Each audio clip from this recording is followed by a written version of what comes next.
Assalamualaikum warahmatullahi wabarakatuh. Hamdan wa syukranillah, salatan wa salaman ala rasulillah wa ala alihi wa sahbihi wa mawala wa ba'du. Nama saya Muhammad Fawaz dengan NIM 1214070071 dari kelas MHU 2B. Baik, di sini saya akan mempresentasikan ulang hasil PPT saya dengan materi teori situasional. Dalam teori ini, kepemimpinan dipahami sebagai sesuatu yang dipengaruhi oleh keadaan pemimpin, pengikut, organisasi, dan lingkungan sosial atau ekonomi, budaya, agama, moral, dan politik. Kepemimpinan memiliki 4 konsep variabel, yaitu 1. Pemimpin, 2. Anggota, 3. Organisasi, 4. Lingkungan sosial. Gaya kepemimpinan seseorang dalam keadaan normal dan keadaan kritis akan berbeda. Teori ini memberikan penekanan akan unsur lain dalam kepemimpinan, yakni unsur situasi. Situasi-situasi tertentu, misalnya dalam keadaan kritis, malah merupakan situasi yang paling menentukan kehebatan seorang pemimpin. Paul Hersey dan Kenneth B. Blanchard yang dikutip oleh Melayu SP Hasibuan menguraikan bahwa kepemimpinan situasional biasanya didasarkan pada saling pengaruh antara 1. Sejumlah petunjuk dan pengarahan yang diberikan pemimpin, 2. Sejumlah dukungan emosional yang diberikan pemimpin, 3. Tingkat kematangan yang diperlihatkan bawahan dalam melaksanakan tugas khusus, fungsi, atau sasaran. Pandangan teori situasional menurut para ahli. Yang pertama yaitu menurut Reddin. Menurut Reddin, dalam Wahjo Sumijo 1992 H.74 dinyatakan ada 3 pola dasar yang dapat digunakan untuk menetapkan pola perilaku kepemimpinan yang bisa disebut dengan model kepemimpinan situasional 3 dimensi. Model tersebut antara lain sebagai berikut. 1. Berorientasi pada tugas atau task oriented. Menurut Reddin, tipe seorang pemimpin dapat dilihat dari kualitas ketinggiannya untuk menyelesaikan suatu pekerjaan. Dengan demikian, ada seorang pemimpin yang memiliki keinginan kuat untuk menyelesaikan pekerjaan yang dihadapinya. Namun ada pula pemimpin yang lemah hasratnya untuk menyelesaikan tugas. 2. Berorientasi pada hubungan, relationship oriented.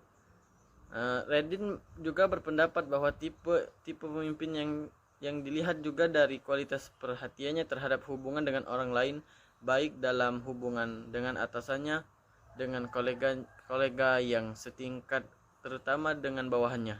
Dengan demikian, ada pemimpin yang mempunyai hubungan yang erat dengan orang lain. Ada pula yang hubungannya sangat bersifat formal. 3. Berorientasi pada efektivitas atau effectiveness oriented. Reddin berpendapat bahwa komponen ketiga yang menyebabkan seseorang pemimpin yang satu berbeda dengan pemimpin yang lainnya adalah kemauan untuk memperoleh produktivitas yang tinggi.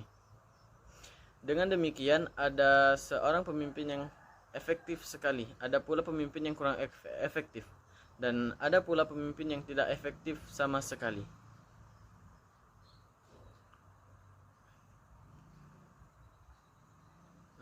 Pandangan teori situasional yang selanjutnya itu menurut model Likert.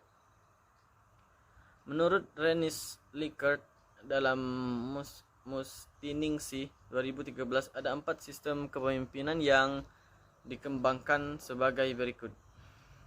1. Sistem otoritatif dan eksploitif.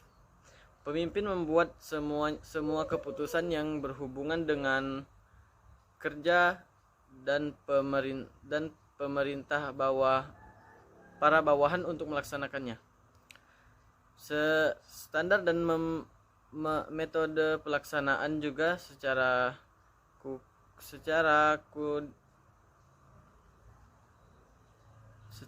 ditetapkan oleh pemimpin. 2. Sistem otoritatif dan benevolent.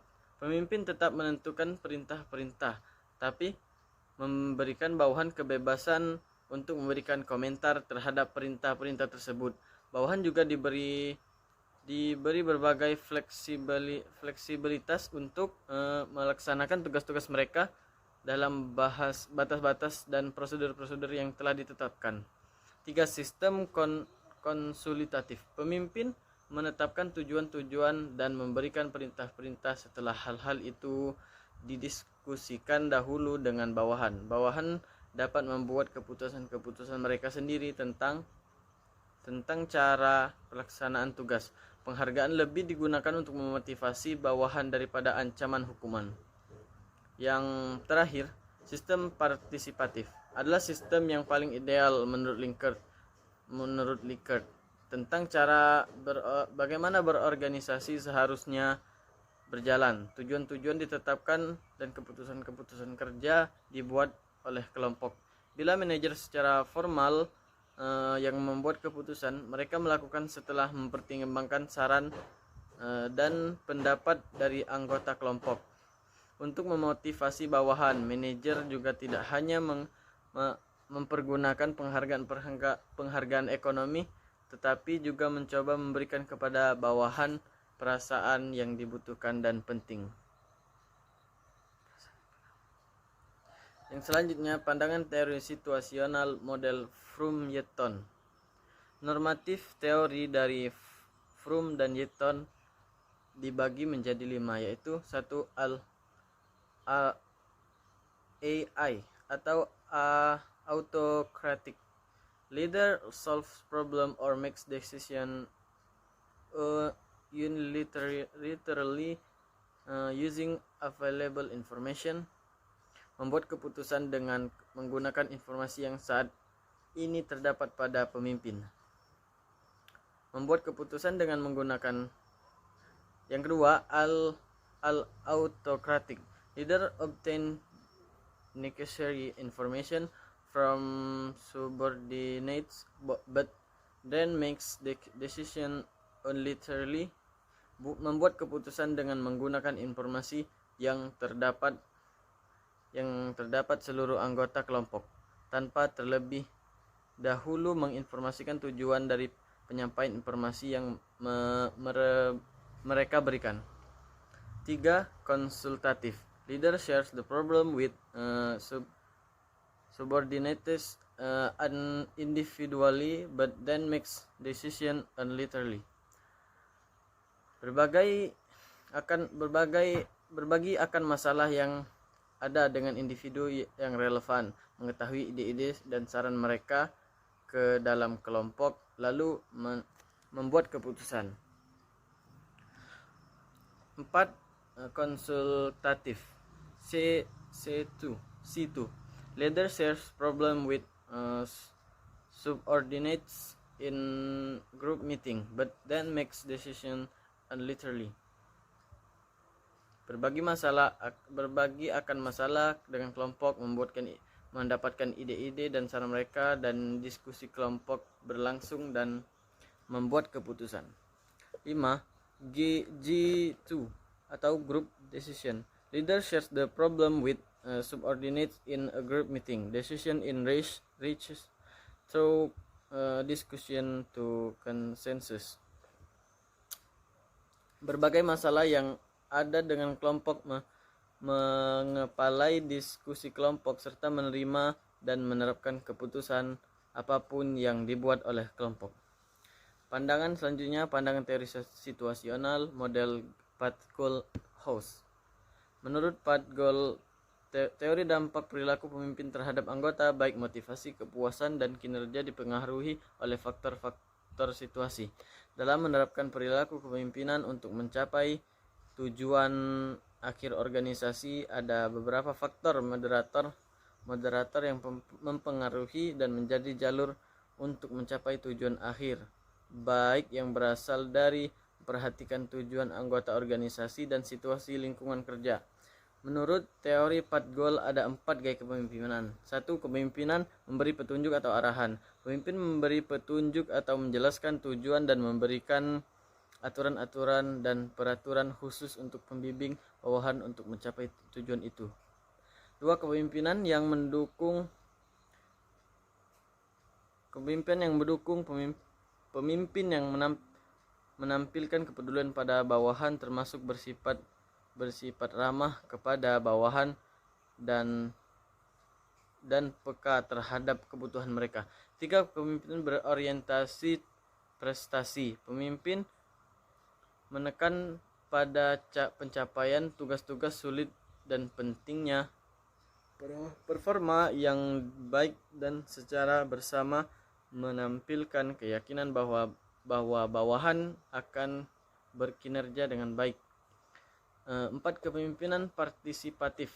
Pemimpin berkonsultasi dengan bawahan tentang pekerjaan, tugas mereka, tujuan dan jalan untuk mencapai tujuan. Gaya kepemimpinan ini melibatkan berbagai informasi serta konsultasi dengan bawahan sebelum mengambil keputusan. Wiono 2013. Yang terakhir, pandangan teori situasional model Hersey and Blanchard.